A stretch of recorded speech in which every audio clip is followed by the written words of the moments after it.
ইসলামে মানুষের জীবনের মূল্য কতটুকু? কেউ অন্যায়ভাবে হত্যা করলে তার কী ধরনের শাস্তির কথা বলা হয়েছে?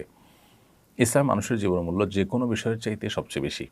নবী করিম সাল্লাল্লাহু আলাইহি সাল্লাম তার বিদায় হজের ঐতিহাসিক ভাষণে বলেছিলেন, আজকের এই দিনটি যেরকম সম্মানিত, আরাফাত দিন ছিল, জুমার দিন ছিল, যে জায়গাটি যেরকম সম্মানিত, এই মাসটি জিলহজ মাসটি যেরকম সম্মানিত, ঠিক তোমাদের প্রত্যেকের জীবন, তোমাদের সম্পদ, তোমাদের সম্ভ্রম, ইজ্জত একইভাবে সম্মানিত। অর্থাৎ আজকের এই সম্মানিত দিনের, সম্মানিত স্থানের সম্মানহানি করা যেরকম অপরাধ, তোমাদের কারোর জীবন, সম্পদ, সম্ভ্রম, ইজ্জত এগুলোর হানি করাও একই রকম অপরাধ।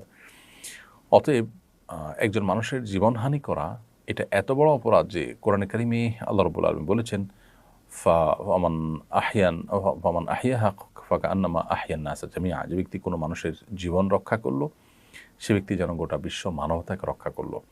আর যে ব্যক্তি কোনো একজন মানুষকে হত্যা করলো সে ব্যক্তি যেন গোটা বিশ্ব মানবতাকে হত্যা করলো। এটা এত বড় অপরাধ, এত জঘন্য অপরাধ যে একজনকে বাঁচানো মানে গোটা বিশ্ব মানবতাকে বাঁচানো, আরেকজনকে শেষ করা মানে গোটা বিশ্ব মানবতাকেই শেষ করা। তো এই জন্য একজন মুসলমান এই ধরনের পাপাচারের ব্যাপারে সর্বোচ্চ সতর্ক থাকবেন যে তার দ্বারা যেন কোনো মানুষ হত্যা না হয়।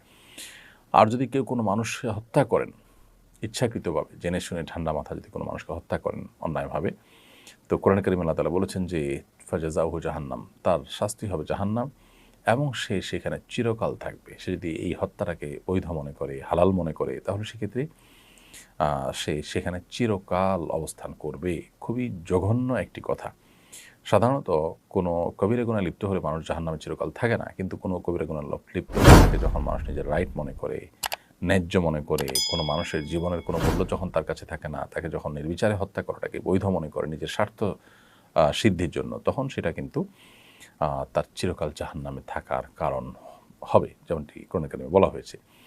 তো এই জন্য মানুষ হত্যা করার মতো ভয়াবহ অপরাধ আরেকটি নেই। নবী করিম সাল্লাল্লাহু আলাইহি ওয়াসাল্লাম যত কবিরা গুনাহ উল্লেখ করেছেন, মহাপাপের তালিকা উল্লেখ করেছেন, সিরিয়াল উল্লেখ করেছেন, তার মধ্যে সর্বাগ্রে রেখেছেন আল্লাহর প্রতি শিরক করার পরই এই মানুষের হত্যা করা বা মানুষের জীবনহানি করা। এই জঘন্য অপরাধ আজকাল ক্ষমতার জন্য, স্বার্থের জন্য বিভিন্ন বিষয় বাদানুবাদ হলে অনেক সময় ইগোর কারণে আমরা এ ধরনের অপরাধে লিপ্ত হয়ে থাকি। আল্লাহ আমাদেরকে হেফাজত